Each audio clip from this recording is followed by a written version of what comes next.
So what we have come to discover in the last few years of really testing these plants and getting in more controlled studies is we learned that these plants peak out in terpenes around their 5th week into flowering. So let's say if you're an 8-week flowering, 9-week flowering strain, those plants will peak out in their terpene production around the 5th week into flowering. If you are growing like a 10-week strain, those terpenes peak out around the 6th, maybe 7th week of flowering. And then from that point forward, what the plant begins to do is it actually begins to cannibalize the terpenes into cannabinoids. So the hay smell comes from a variety of things, what we've discovered. It just doesn't come from the excess chlorophyll that doesn't break down through the curing process. But what's also happening is your terpenes, even after they begin to get cannibalized around week 5 into flowering to harvest, they still keep getting cannibalized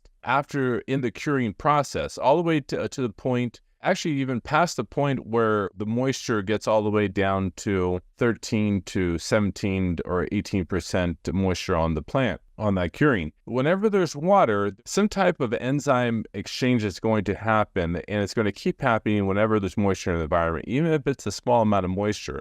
So the terpenes are still going to be cannibalized even after you cut the plant down, even after you've cured your plant and it's dried and ready to be smoked. Just because of the moisture in the environment, you're going to still keep having your terpenes cannibalized into cannabinoids as the plant gets older and older and older.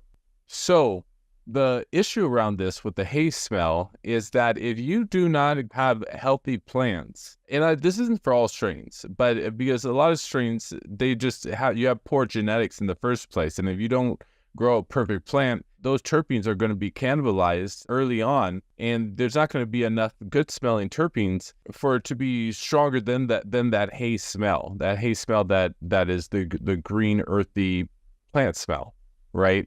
So yeah, you shouldn't get a hay smell, and the only times you will get a hay smell is if you had some type of problem during your grow, the plants weren't growing very healthy, and they weren't able to put a large amount of terpenes onto the plants when they started peaking out. Then the plant started to cannibalize these terpenes, and when you went into harvest and curing, the remainder of those terpenes that smelled good were cannibalized into other cannabinoids. And so the hay smell ends up overpowering the smells that are coming off the plant.